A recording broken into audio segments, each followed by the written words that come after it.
Welcome along to the latest edition of Rabbit and Snail's Film Talk as we compile the 100 greatest films ever made, at least in our opinion.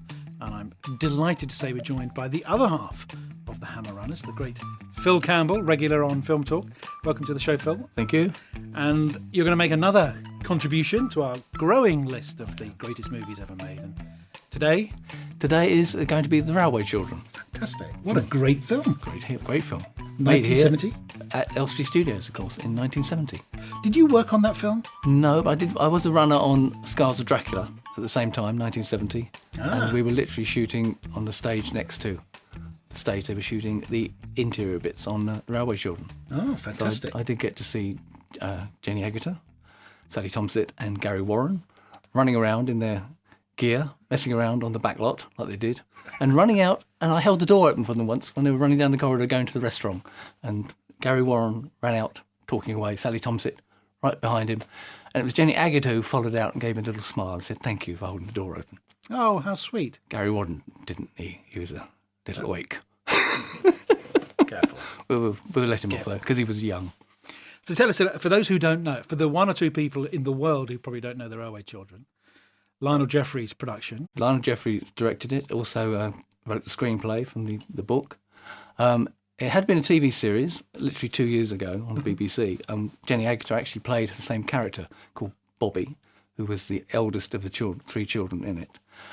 It starts off in Edwardian London in about 1905. It's they're a very happy family. A lot of people think it's a kind of cute, sugary type, saccharine type film, as it's a family film. But the children in it, again, played by Jenny Agutter, Sally Thomsett and Gary Warren, they're just normal children, really. I mean, they mess around. They're not perfect. They make mistakes. They get into adventures. And I say it starts off in London. Dinah Sheridan plays their mother. And they have a very happy family. They're living there. Their father's wonderful. And then suddenly one night, two men knock at the door. And he go into the study, show into the study, and the father has to go with them. And the children wonder what's going on. And they hear voices, blah, blah, blah. They hide upstairs. They're told to go upstairs by the mother because she goes to see what's going on. And They see him being taken away by these two men and disappears. And, of course, being children, they just don't know what's going on. The mother says, it's all right, dear, it'll be sorted. And she just tells them he's had to go away on business for a while. And you immediately know there's something not quite right. Yeah. They kind of look like policemen, but they don't, so you're not quite sure what's really happening. But anyway, he stays away for a long time. They get into financial difficulties, and eventually the mother decides they have to move out of the house from London and go up to Yorkshire to stay. They found a lovely little cottage up in Yorkshire where the children go, and the whole family's transported up there. They have to say goodbye to all the servants apart from one. And it's a complete change of their life. The children find it kind of an adventure to a point, but they suddenly have no more of the things they had in the house in London, food shortage and everything else. And what do? Well, we'll play around in the garden. And then they go down and find that they're down the fields a bit, around the corner, is the railway. And they get fascinated by watching the trains going backwards and forwards. And they wander along. This is what's great about it. They wander along the track quite openly because it's 1905. If a train comes along, they just get out of the way, sort of thing. Wander along to the station where they meet Perks, who's a station master played by Bernard Cribbins. They have a little bit of banter with him. They have a chat, but they become fascinated by the railway. Mm-hmm. The film then progresses to various adventures they have. They have situations where a stranger turns up, a foreigner, and her mother helps them out. They have adventures where there's a landslide, which is done very well for the time, because, Lionel Jeffries was a very, quite a creative director. It doesn't move at an incredibly fast pace, but it's never boring. And I say the children are never sickly sweet. They're always they can be a bit mischievous and things like that, and they make mistakes, they go along. It's quite practical, grounded reality there. Yeah, it is. And they befriend this old gentleman played by William Mervyn, who's on the train, and they ask him for help, sort of, with first the foreigner, and then later on they want to know what's happened to their father, and he sort of investigates for them. The thing with the landslide is there's a classic scene there where red flannel petticoats come into action. Yes. Where they have to stop the train. The only way they can do it is that Jenny Agutter says, "Oh, quick, take off our red flannel petticoats off, and they take those off, rip them up, put them on flagpoles, and wave the train to stop. Which again is quite dramatic, because she won't get off the track. She's convinced, because they know if the train goes round the corner, it'll go straight into the landslide, which has covered the rails, and that they're all afraid there's going to be a horrible accident, people will die, etc., etc.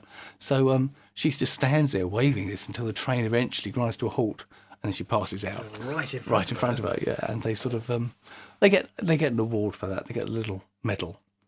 And there's lots of comedy. Being Lionel Jeffries, he made sure it's quite funny. Yes. In places, and because he did direct other films, he directed things like Wambling Free and Amazing Mr. Blunden, things like that.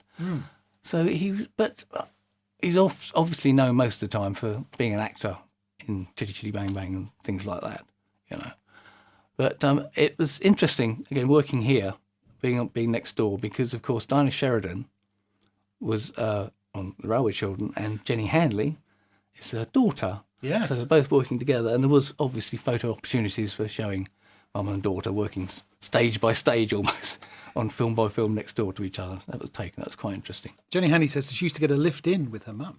Oh, possibly, yes. I would think so. Quite often her mother would say, "What time are you coming home tonight, dear? Because I only want to borrow your blouse that you're wearing." Really? These kind of stuff? Oh, I didn't know that, yeah. But the location where they shot it was the Keighley and Worth Railway up in West Yorkshire. And the station they feature a lot is called Oakworth, which wasn't that title in the book, but they didn't bother changing it. They kept it the same. So even if you go on that trip now on a steam train, you can go down and they shout out Oakworth, Oakworth, like this, which is really great. That bit hasn't changed. A lot more building gone up around it, but it's quite nice. And things like the Bronte parsonage up at Haworth was used for the doctor's property. So it was it's a lovely location, and he made good use of it. It's all very interesting to watch. I seem to remember a documentary where some of the volunteers at the railway, the Steam Preservation Railway, had bit parts as They did, yes, and have kind of dined out on that for decades. I would think so, because he shouts out, Perks shouts out, "Ready when you are, Mr. Whatever," and I think that was the actual name of one of the station masters that worked the railway. He'd have been insufferable for years. I think. I've been on the Railway Children. A diva, the railway diva. Exactly. But it's a strange bit of casting. Well, not strange, but Jenny Agutter was 18 at the time when she made it, and she was playing like a 15-year-old. Sally Thomsett was 20, and she was playing an 11, 12-year-old. And they had to keep it a big secret. Lionel Jeffries insisted that nobody on the crew would talk about it at all. So, because she looks quite young, and she wasn't allowed to smoke or drink or drive her fast cars, which she liked doing apparently. But one night when they were shooting up in near Leeds, Jenny Agutter and Sally Thomsett went to a nightclub, and he grounded them for that apparently. Oh, that should in case the publicity got out that she was supposed to be. She plays the part very well, because she did look about 12, but she was actually 20. Wow. How did you get into a nightclub if you only looked 12? I never got into a nightclub. She must have had some sort of ID, I reckon. Yeah. Of a driving licence, because she drove. Gin and tonic and a fag out of her mouth. Not quite the Railway Children image. Not really, no. How was the film well received by audiences and critics? Yes, it was. It's a strange thing in the life of the studio at EMI MGM, because what happened when Brian and I came to work at Elstree, it was called then EMI MGM, because there had been a big tie-up with the two companies, and Brian Forbes had taken over as head of the studio and had this sort of plan of, he'd been given so much money, he was going to make a variety of films. He was given sort of carte blanche to make the films he wanted to make and presented them to them. And the first three that came out were things like Hoffman with Peter Sellers, which was a black comedy, which is all right if you see it now. It's not very funny, but it's quite a nice film. The Man Who Horsed Himself with Roger Moore, which again, a great movie. It's at the time it didn't do, and equally, and Soon the Darkness, which is a great film with Pamela Franklin in it. These three films came out, plus another couple. Didn't do very well at the box office. They all sort of had a go at Mr. Forbes, saying, what do you do? And this is typical of the British film industry, because it's not like the American film industry where they'll just plough millions in. No, eventually they might get a hit. They sort of take a few hits along the way. They know they will get a successful film. And in March of 1971, they fired Brian Forbes, even though he'd just finished Raging Moon, which is one of his films. Railway Children came out in December and picked up a lot of profit. But by the time he left, it was there was the film that was going to, and also Tales of Beatrix Potter was made, and that was successful. It's the same old scenario you get with our industry all the time. We won't hang around long enough to sort of give people a chance to really invest and make a good film. So yeah, Railway Children did very well. In fact, I read somewhere that Brian Forbes in 1993, for the $4 million that he spent on the first slate of films, they got about 15 million back. EMI in the end of the day. You can see why he was profit. fired. So can't you? yeah, Shocking. they just wouldn't hang around long enough. That was the problem. And you've got a signed bit of memorabilia. Yes, I have. We met Sally Thomsett Bernard and I when we came here to do one of their sort of sitcoms and Elstree reunion type things, and she signed my copy of The Railway Children. Fantastic. Look at Unfortunately, it's not a digitally remastered one. I put it on. I thought, picture quality's not that great, but there you go. It's there. It is what it is. But it's a lovely film, and everybody agrees it's a lovely film. And I can't believe that anybody can watch the end sequence where Jenny Agutter meets her father again, coming through the reunion without a little tear in their eye, because it gets me every time. And everybody you speak to goes, yes, I always have to sort of hold my breath at that bit. Yeah. Bite your lip and all the rest. So you're saying this is definitely a 10 out of 10? Oh, I think so, yeah, definitely. And deserves to be on our list of the 100 greatest Deserves films? it. Everybody likes it. I don't know anybody that can turn around and says, I don't like that film, even if they're not keen on family films. You know? The Railway Children. Phil is convinced it's a 10 out of 10. I'm sure you agree with that too. I certainly do. But if you don't, or you do, either way, do leave a comment down below. Tell us what you think.